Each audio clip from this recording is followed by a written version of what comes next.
ఇక్కడ యేసుక్రీస్తు ప్రభుల వారు ఆయన వెళుతున్నాడు, అలానే ఆయన సమాజ మందిరానికి వెళ్ళి సమాజ మందిరంలో నిలుచుని ఆయన వాక్యం చదువుతున్నాడు. అక్కడ రాయబడిన సందర్భం వాడుక. అలా అని ఆ సమాజ మందిరంలో ఉన్న వాళ్ళంతా భక్తిపరులేం కాదు. యేసు ప్రభు వెళ్ళి సమాజ మందిరానికి వెళ్ళేసి ఇంకా తప్పించుకోవడం కొంతమంది చెప్పాం, ఆ చర్చిలో అంత వేస్ట్ అండి. ఆహా, నువ్వు అంత గొప్పోడివి, నువ్వు అంత పవిత్రుడివి. మరి అసలు ఆ మాటలండి చాలా పనికి మాలిన మాటలండి అవి. ఒక పరిసయ్యుడు చేసిన ప్రార్థన లాంటి మాటలండి అవి. ఆ పరిసయ్యుడి గురించి తెలుసు కదా మీకు. ఒక సుంకరి పరిసయ్యుడి గురించి యేసు ప్రభు చెప్తాడు కదా, తామే నీతిమంతులం అనుకొని తమ్ము నమ్ముకొని ఇతరులను ఏం చేస్తున్నారు, వాళ్ళు తృణీకరించి కొందరితో ఆయన ఉపమానము చెప్పాను. నీకు నువ్వుగా ఏమనుకుంటున్నావు? భక్తులు అనుకుంటున్నావా? నీకు నువ్వుగా నీతిమంతులు అనుకుంటున్నావా? నీకు నువ్వుగా గొప్పవాడు అనుకుంటున్నావా? తప్పది.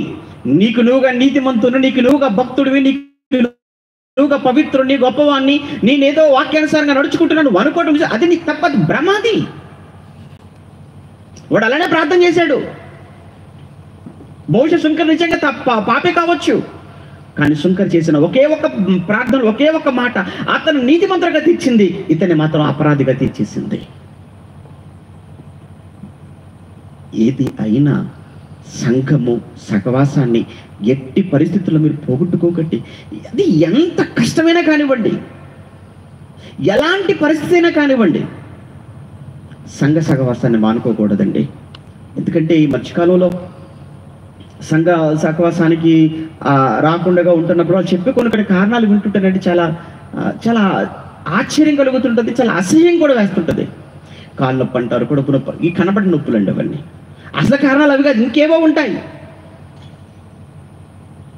ఏదైనా కావచ్చు కారణం. దయచేసి మీరు వెళుతుంది ఒక వ్యక్తి కోసం కాదు, మీరు సంఘానికి వెళుతుంది. మళ్ళీ చెప్తున్నాను, ఏ వ్యక్తితో ఏముందో పక్కన పెట్టండి. ఏ వ్యక్తి గురించి సంఘంలో జాయిన్ అవ్వలేదు, ఏ వ్యక్తి కోసం సంఘానికి రాలేదు. క్రీస్తు నీ కొరకు శ్రమపడ్డాడు, క్రీస్తు నీ కొరకు ప్రాణం ఇచ్చాడు, క్రీస్తు నిన్ను కొన్నాడు అని ఆ రోజు విన్నావు, ఆ క్రీస్తు కొరకు సంఘంలోకి వచ్చావు. ఈరోజు నువ్వు సంఘాన్ని మానుకోవడానికి, సంఘానికి దూరంగా ఉండడానికి నువ్వు వ్యక్తులు చూపిస్తున్నావు. రావడానికేమో క్రీస్తును చూపించి వెళ్ళిపోవడానికేమో వ్యక్తులు చూపిస్తావా? అది రైటా? మీరు ఒకసారి ఆలోచించండి. మరి రావడానికి కూడా అప్పుడు వ్యక్తులను చూసి వస్తే బాగుండేది. నువ్వు సంఘంలో ప్రవేశించడానికి ఏమో ఎవరిని బట్టి సంఘంలో ప్రవేశించావు? క్రీస్తుని బట్టి కదా. సంఘంలో ప్రవేశమేమో క్రీస్తు, సంఘానికి దూరం అవటమేమో వ్యక్తిని బట్టి దూరం అయిపోతావా? ఇది ద్వంద్వ వైఖరి.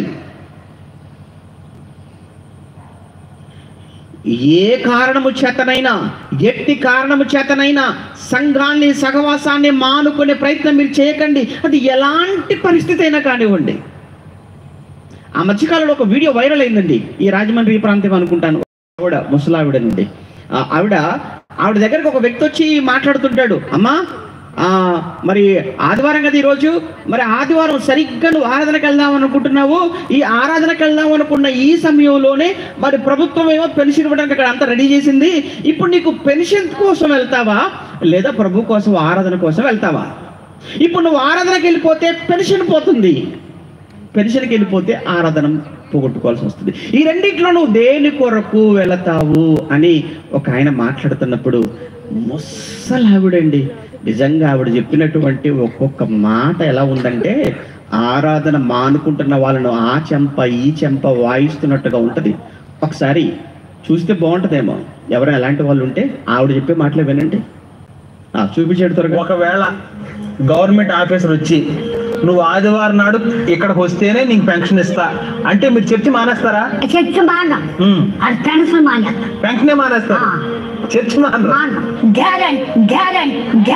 ఎందుకంటే 4,000 నెలకే, 4,000 ఒక్క పూట మానేసి ఇటు వెళ్ళండి, పెన్షన్కి వెళ్ళండి. ఇప్పుడు ఎంతకనే సైతం గారి జాయిగా నన్ను పెన్షన్ కార్డులు అవుతుందా? ఆ సైతం గారి జాయిగా పెన్షన్ కార్డులు అయితే ఆ పెన్షన్ ఉంచుకున్న తర్వాత అది చెనుకోకుండా ఎత్తాను, ఆ పెన్షన్ ఉంచుకున్న తర్వాత అది చెనుకోకుండా ఎత్తాను.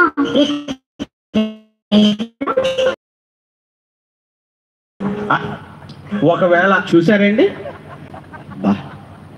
ఆమెకి ఏం తెలుసండి? డీబీటీహెచ్ చేసిందా, బీబీటీహెచ్ చేసిందా, ఎంబీటీహెచ్ చేసిందా, డాక్టరేట్ చేసిందా అంటే నాకు తెలిసైతే ఆవిడ ఏ కోర్సు చేయకపోవచ్చు. మరి ఏ కోర్సు చేయని ఆవిడ